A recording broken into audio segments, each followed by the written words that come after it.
Hello बच्चों, मैं हूं आपकी हिंदी टीचर प्रभा मिश्रा। आज बच्चों हिंदी साहित्य में जो पाठ हम पढ़ेंगे वह एक कविता है। कविता का शीर्षक है बसंती हवा, जिसके कवि हैं केदारनाथ अग्रवाल। केदारनाथ अग्रवाल हिंदी के प्रमुख कवियों में एक हैं। इनका जन्म 1911 में बांदा जिले में हुआ था। बच्चों, इन्होंने आगरा और इलाहाबाद विश्वविद्यालय से अपनी पढ़ाई पूरी की और पढ़ाई के ही समय से ये कविताएं लिखा करते थे।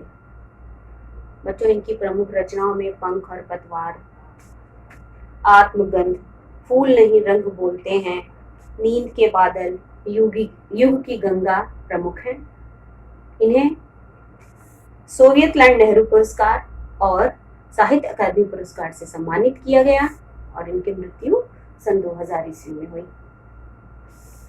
बच्चों, इनके द्वारा रचित कविता बसंती हवा आज हम पढ़ेंगे। बसंती हवा से क्या तात्पर्य? जो शीर्षक है बसंती हवा, इसका क्या अर्थ है? बसंती हवा बसंत ऋतु में जो हवा बहती है, जो पवन बहती है उस समय, उस ऋतु में, उसके बारे में यहाँ पर बताया गया है। बसंती हवा का मानवीकरण किया गया है और यहाँ पर कवि ने आत्मबोधात्मक शैली में इसकी रचना की है। ये बसंती हवा एक अल्हड़ किशोरी है और वो अपने बारे में क्या क्या बातें यहाँ बता रही है, ये कवि ने इस कविता में बड़े ही सुंदर ढंग से प्रस्तुत किया है। तो बच्चों, आइए कविता पढ़ेंगे और उसका भावार्थ भी जानेंगे।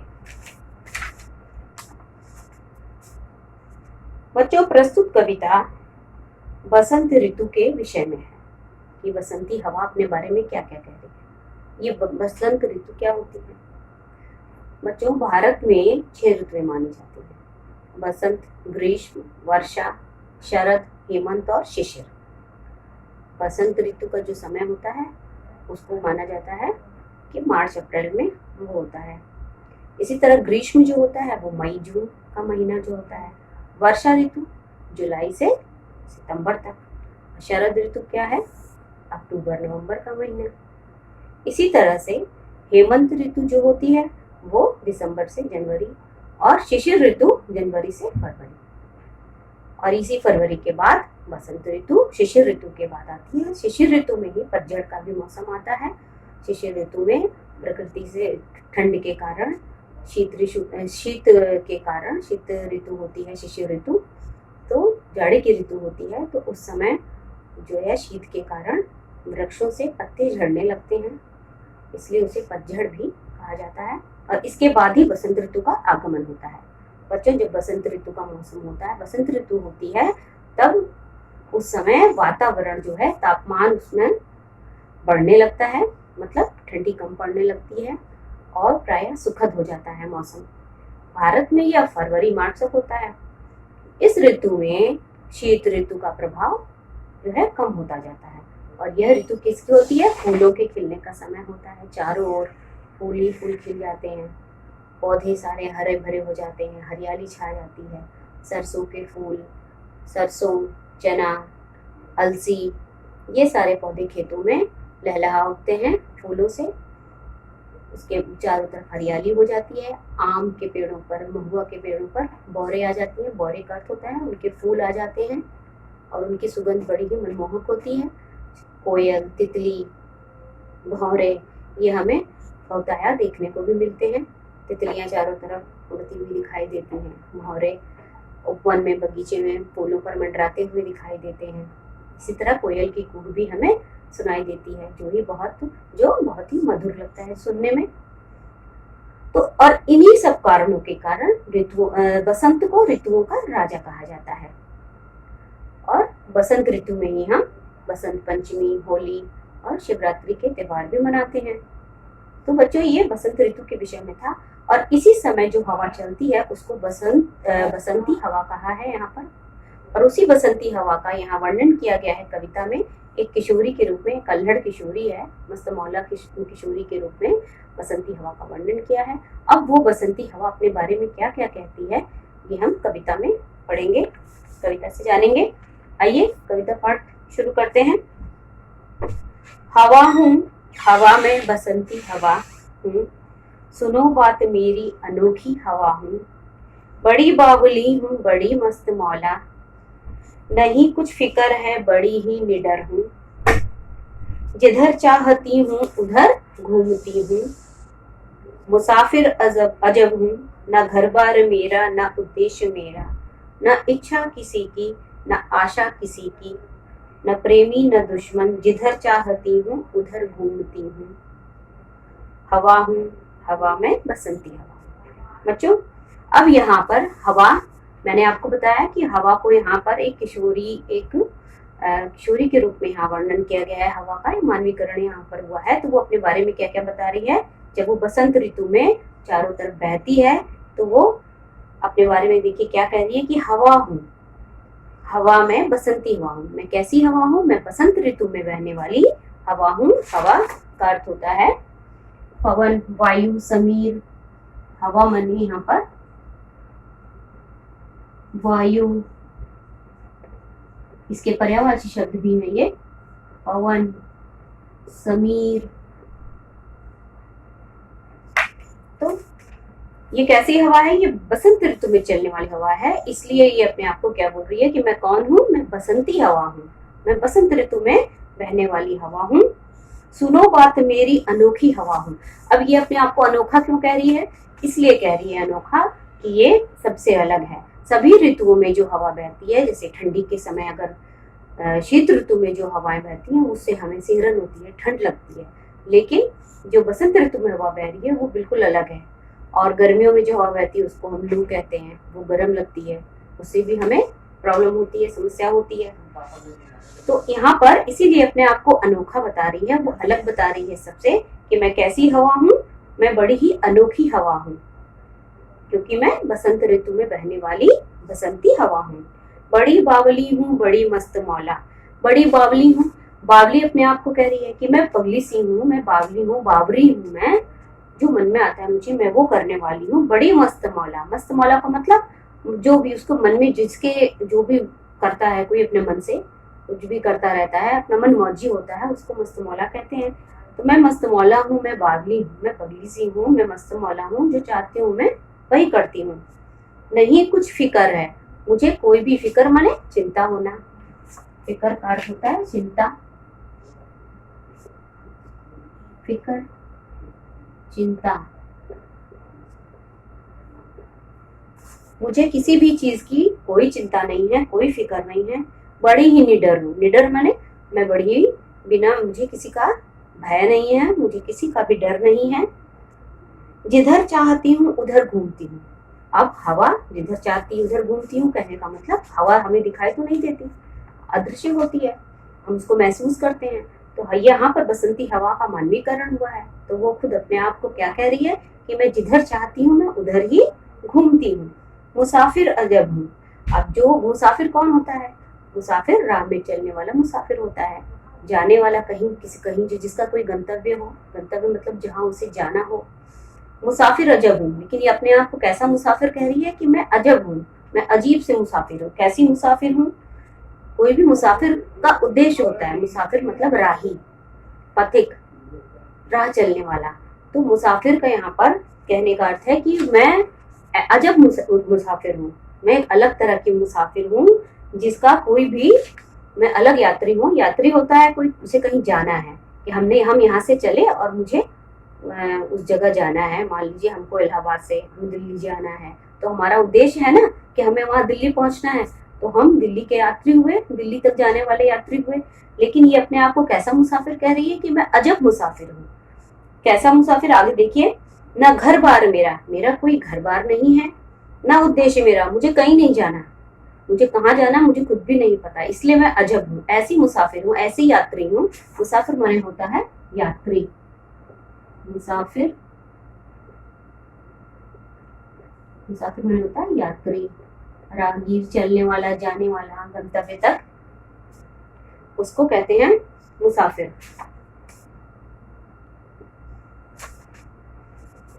तो अपने आप को हवा क्या कह रही है कि मैं अजब मुसाफिर हूँ, क्योंकि मुझे, मेरा कोई भी घर बार नहीं है, मेरा कोई भी उद्देश्य नहीं है कि हमें यहाँ तक मुझे जाना है। न इच्छा किसी की न आशा किसी की, मुझे न तो किसी चीज की इच्छा है और ना ही किसी से कोई भी आशा है। आशा मतलब किसी से कोई अपेक्षा करना, किसी भी प्रकार की अपेक्षा करना, वो उसको आशा कहते हैं। तो यहाँ पर आशा से यही तात्पर्य है कि मुझे किसी से किसी प्रकार की कोई अपेक्षा नहीं है और ना ही मुझे किसी प्रकार की कोई इच्छा है। न प्रेमी न दुश्मन, ना मुझे कोई प्रेम करने वाला है और ना ही कोई मेरा दुश्मन है। जिधर चाहती हूँ उधर घूमती हूँ, मुझे जहाँ मन आता है मैं उधर ही घूमती हूँ, क्योंकि मैं कौन हूँ, मैं बसंती हवा हूँ। हवा हूँ, हवा में बसंती हवा हूँ। इसके आगे देखिए, जहां से चली मैं जहां को गई मैं, शहर गांव बस्ती नदी रेत निर्जन, हरे खेत पोखर झुलाती चली मैं, झुमाती चली मैं, हवा हूँ, हवा में बसंती हवा हूँ। अब यहाँ कह रही है, यहाँ पर कवि क्या कह रहा है कि बसंती हवा क्या कह रही है अपने बारे में, कह रही है कि जिधर चाहती हूँ उधर घूमती हूँ। भाई पहले ही बताया गया कि मैं कैसी हूँ, बता रही है कि मैं मस्तमौला हूँ, मैं बावली सी हूँ। तो मस्तमौला कौन होता है, जिसका उसके मन में जो आता है वो करता है, मस्तमौला होता है वो। तो अपने को क्या कहा उसने कि मैं मस्तमौला हूँ, तो इसलिए मैं क्या करती हूँ, मैं जिधर चाहती हूँ मैं उधर ही घूमती हूँ। और जहां से चली मैं जहां को गई मैं, और मैं जहां से चली और जहां तक मैं गई, मैं कहाँ कहाँ मैं गई उसके बारे में आगे बता रही है कि शहर गांव बस्ती नदी रेत निर्जन, कहाँ गई, शहरों में गई, गांवों में गई, बस्तियों में गई, नदियों पर गई। रेत रेत मतलब जो रेतीले इलाके हैं, रेत मतलब ऐसे तो बालू होता है, लेकिन रेगिस्तान का एरिया जो होता है उसको यहाँ उसी से तात्पर्य है, रेत वाली स्थानों पर भी गई। निर्जन जहाँ सुनसान है मैं वहां पर भी गई। हरे खेतों में मैं गई, मैं पोखर तालाब, पोखर माने तालाब, पोखर माने होता है तालाब, कहते हैं तालाब को कहा जाता है पोखर। तो मैं कहाँ गई, पोखर तालाब तड़ाग। तो यहाँ पर कह रही है कि मैं कहाँ गई, मैं शहर में, मैं गांव में, मैं बस्तियों में, मैं नदी रेतीली जगहों पर, निर्जन सुनसान जगहों पर मैं गई, हरे खेतों में गई, तालाबों पे गई। झुलाती चली मैं झुमाती चली मैं, हवा हूँ, हवा में बसंती हवा। झुलाती चली, झूला झूलते हैं हम, स्विंग होता है झूला, तो उसी को यहाँ पर कहा जा रहा है कि मैं सभी को, मैं क्या करी, मैंने क्या किया, झुलाती चली मैं सबको झुमाती और झुलाती हुई चली आ रही हूँ। हवा हूँ, हवा में बसंती हवा। अब आगे देखिए, चढ़ी पेड़ महुआ थपाथप मचाया, गिरी धम से फिर चढ़ी आम ऊपर, उसे भी झकोरा किया कान में को। उतर कर भगी मैं हरे खेत पहुंची, वहां गेहुओं में लहर खूब मारी। पहर दो पहर क्या अनेकों पहर तक इसी में रही मैं, खड़ी देख अलसी लिए शीश कलसी, मुझे खूब सूझी हिलाया झुलाया, गिरी पर न कलसी। इसी हार को पा हिलाई, इसी हार को पा हिलाई न सरसों, झुलाई न सरसों। हवा हूँ, हवा में बसंती हवा हूँ। अब यहाँ पर कह रही है बसंती हवा क्या कह रही है अपने बारे में, बसंती हवा अपने बारे में बोल रही है कि मैंने क्या किया, चढ़ी पेड़ महुआ। महुआ आप जानते हैं, महुआ बसंत ऋतु में ही महुए के पेड़ों पर फूल आते हैं। तो उस समय और महुए के भी जो फूल आते हैं चारों तरफ सुगंध उसकी भी बिखर जाती है। तो महुआ एक भारतीय वृक्ष है और बसंत ऋतु में इस पर भी बौरे आती हैं, फूल आते हैं। और बसंत ऋतु में डालियों के जो सिरे होते हैं उन पर कलियां जो होती हैं वो कलियों के गुच्छे उस पे निकल आते हैं। तो वही ये खाने के काम में भी आता है, ये खाने के ही खाद्य है, सुखाकर इसको लोग खाने के प्रयोग में लाते हैं। तो उसी को यहाँ पर कहा जा रहा है कि मैं महुआ के पेड़ पर मैं गई, फिर क्या किया, थपाथप मचाया। थपाथप मतलब जैसे थप थप करते हैं ना, तो उस तरह से हवा अपने आप को कह रही है कि मैं पेड़ पर गई, महुआ के पेड़ पर भी, और उसकी डालियों को भी मैंने खूब हिलाया डुलाया वहां पर। उसके बाद है गिरी धम से फिर, गिरी धम से, गिरी अब हवा कोई गिरेगी तो नहीं, पर यहाँ मानवीकरण है इसलिए अपने आप को यहाँ पर गिरना। मानवीकरण का अर्थ आप जान लीजिए, मानवीकरण इस अलंकार का एक भेद है। मानवीकरण तो मानवीकरण में क्या होता है, मानवीकरण में वस्तुओं, प्रकृति इत्यादि पर मानवीय चेष्टाओं का आरोप किया जाता है। इसका अर्थ यह है कि जो निर्जीव वस्तुएं हैं या प्रकृति है, उनको मानव के रूप में मान लिया जाता है कि जो क्रियाएं मानव करते हैं वो उन पर आरोपित कर दिए जाते हैं कि जैसे वो क्रिया वो खुद कर रहे हों। तो यहाँ पर बसंती हवा को क्या माना गया है, एक अल्हड़ किशोरी का रूप माना गया है, एक लड़की का, लड़की है जो कुछ नहीं जानती, जो मस्त मौला है, तो उसका रूप माना गया है। तो उसी को मैं बोल रही हूँ कि उसका मानवीकरण किया गया है। तो यहाँ पर अब वो क्या करा, अब कौन गिरेगा, जैसे गिरने पर धम की आवाज होती है, तो अपने आप को यहाँ पर बसंती हवा क्या कह रही है कि मैं महुआ के पेड़ पे गई, तो वहां से मैं गिरी और धम से मैं गिरी, और फिर मैं कहाँ गई, फिर मैं आम के ऊपर चली गई, आम के ऊपर चढ़ी और उसे भी झकोरा। और आम के वृक्षों को भी जब हवा जब आएगी, बहेगी, तो स्वाभाविक है कि उसकी डालियां, पत्तियां सब हिलेंगे। तो उसी को यहाँ कह रहे, उसको भी झकोरा, उसको भी हिला दिया, उसके डालियों को, उसके पत्तों को, किया कान में कूद, जैसे कान में कुछ कू करके वहां से मैं भगी, उतर कर भगी, मैं धीरे से उसके कान में कू करके, जैसे बच्चे धीरे से कान में कू करके भाग जाते हैं, उसी तरह से बोल रही है अपने आप को कि महुआ के बाद मैं आम पर जब चढ़ी तो वहां धीरे से मैंने कान में कू करके वहां से मैं भगी, मैं भागी, हरे खेत पहुंची। उसके बाद वो कहाँ गई, वो हरे खेतों में गई, वहां गेहूं में लहर खूब मारी। अब वहां गेहूं का भी समय होता है, यही बसंत ऋतु में गेहूं के पौधे, जो बालियां होती है खेतों में हरी, तो वो एक साथ जब लगी होती हैं। अब ये सब चीजें हम शहरी क्षेत्रों में नहीं देख पाते, ये सब देखने के लिए हमें ग्रामीण इलाकों में जाना पड़ेगा। तो यहाँ जब गांव खेत अगर आपने देखे होंगे उनके, तो उसमें जो है जब हवा चलती है तो एक साथ सारी बालियां एक तरफ झुकती हैं। तो उसी को यहाँ पर कहा जा रहा है कि मैं हरे खेत में पहुंची, किसके, गेहूं के खेत में, और वहां पर भी लहर, लहर का क्या अर्थ होता है, पानी में जैसे लहर उठती है ऊपर नीचे ऐसे, तो आपने देखा होगा बहुत तेज हवा जब चलती है तो सारी बालियां गेहूं की वो एक तरफ से झुकती हैं, फिर उठती हैं वो लहरों की तरह।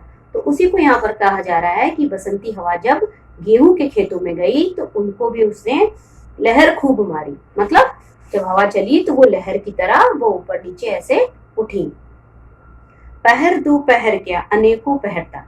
अब यहाँ कह रही पहर, पहर का क्या अर्थ होता है, पहर जो होता है बच्चों, पहर हमारे हिंदू धर्म के अनुसार, हिंदू जो उसमें लिखा हुआ है हमारे यहाँ, उसमें दिन रात मिलाकर के 8 पहरों की बात की जाती है।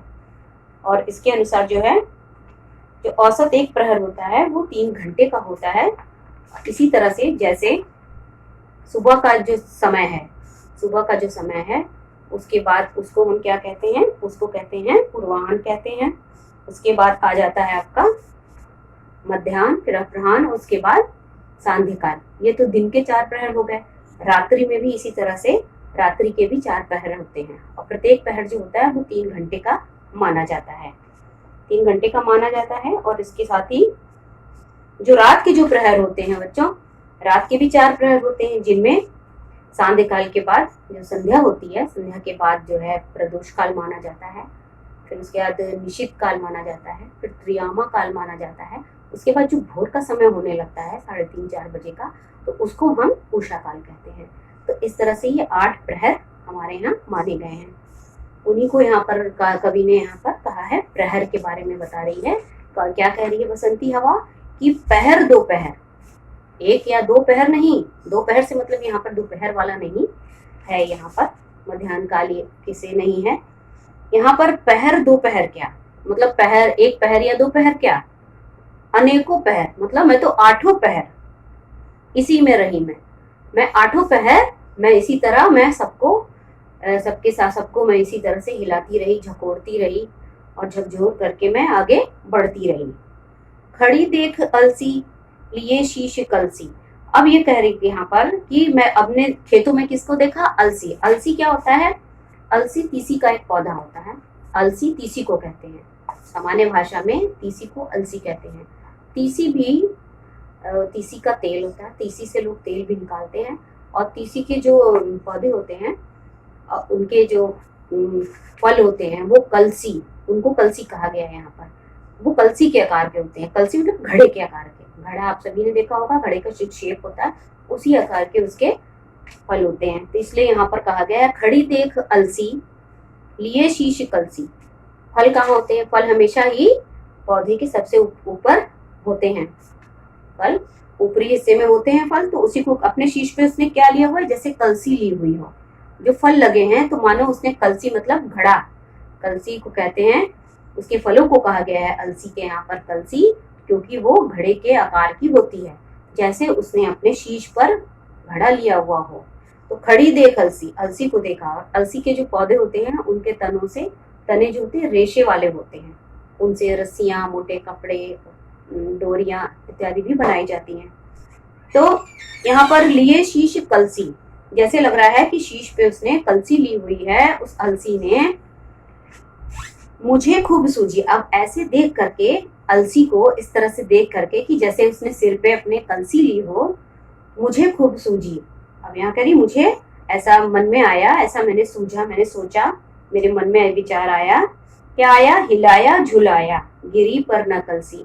मैंने उसको खूब हिलाया झुलाया, बहुत तेजी से उसको झकझोरा भी, लेकिन उसके सर से जो क्या हुआ? कलसी नहीं गिरी, मतलब वो फल टूटकर नहीं गिरी नहीं कलसी। और उसके बाद इसी हार को पा, अब इसमें उसकी हार अब हो गई, इसमें उसने अपनी हार महसूस की कि अब उसने कलसी को तो वो नहीं गिरा पाई, इसलिए उसने अपनी हार उसको महसूस हुई। किसको? बसंती हवा को अपनी हार महसूस हुई। तो इसी हार को पा, अब इस हार को पा करके हिलाई न सरसों। अब सरसों भी यहाँ पर बसंत ऋतु में सरसों चारों तरफ फूलती है, चारों तरफ जैसे लगता है खेतों में पीली चादर से बिछ गई हो जब उसके फूल खिलते हैं। तो अब यहाँ पर कह रही है, कवि कह रहे हैं कि अब क्या कह रही है बसंती हवा कि अब जो मेरी ये हार हो गई, मैं कलसी को मैं जमीन पर नहीं गिरा पाई इतना झकझोरने के बाद भी, तो मैंने क्या किया? जब सरसों को देखा खेतों में तो झुलाई न हिलाई न सरसों, झुलाई न सरसों। अब सरसों के पास वो नहीं गई, ना तो उसको उसने हिलाया ना ही उसको झुलाया, मतलब वो सरसों के पास नहीं गई। हवा हूँ, हवा में बसंती हवा हूँ। मैं क्या हूँ? मैं कौन हूँ? मैं बसंत ऋतु में बहने वाली हवा हूँ। अब आगे देखिए, यहाँ पर मुझे देखते ही अरहरी लजाई, मनाया बनाया न मानी, न मानी उसे भी न छोड़ा, पथिक आ रहा था उसी पर ढकेला। हंसी जोर से मैं, हंसी सब दिशाएं, हंसे लहलहाते हरे खेत सारे, हंसी चमचमाती भरी धूप प्यारी, बसंती हवा में हंसी सृष्टि सारी।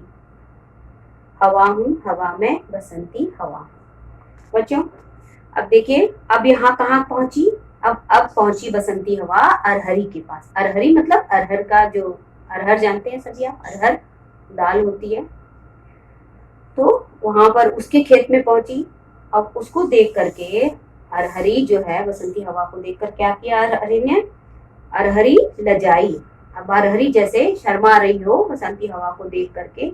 मनाया बनाया न मानी, उसको बहुत मनाया बसंती हवा ने, लेकिन वो न मानी। और जब नहीं मानी तो क्या किया बसंती हवा ने? न मानी, दिखाया दोबारा न मानी, उसे भी न छोड़ा। जब वो नहीं मानी तो उसको भी नहीं छोड़ा। और क्या किया? पथिक आ रहा था, पथिक माने राही, पथिक माने होता है राही, पथिक माने होता है राही। तो क्या किया बसंती हवा ने? एक पथिक आ रहा था, एक राही आ रहा था, राही मतलब राह चलने वाला कोई व्यक्ति आ रहा था। तो क्या किया यहाँ पर बसंती हवा ने अरहरी के साथ? पथिक आ रहा था उसी पर ढकेला, अब तेज झोंके से। अब हवा है वो तो उसने क्या किया? अपने तेज झोंके से उस अरहरी को, उस अरहर के पौधे को तेज झोंके से किस पर ढकेल दिया? उस राह चलने वाले व्यक्ति पर ढकेल दिया, मतलब वो झुक करके वो डाली उस पथिक के ऊपर आ गिरी। हंसी जोर से मैं, और ये देख करके मैं जोर से हंसी। क्या कौन कह रहा है? ये बसंती हवा कह रही है कि ये देख करके कि अरहरी जो है उस पथिक के ऊपर, उस राही के ऊपर गिर गई, तो मैं जोर से हंसी। जब मैं हंसी, हंसी सब दिशाएं, अब वो कह रही है बसंती हवा कि जब मैं हंसी तो सारी दिशाएं भी हंसने लगी। यहाँ कहने का अर्थ ये है कि जब हवा इतनी मनमोहक होती है बसंती ऋतु की, कि जब वो बहती है, जब वो बहती है तो ऐसे लगता है कि बहुत प्रसन्न है, पूरा वातावरण प्रसन्न लगता है। तो ये देख करके सारी दिशाएं प्रफुल्लित हो जाती हैं, प्रसन्न हो जाती हैं। यहाँ कहने का ये तात्पर्य है कि बसंती हवा जब चलती है तो उसको देख करके सारी दिशाएं भी जैसे लगता है बहुत प्रसन्न हो गई।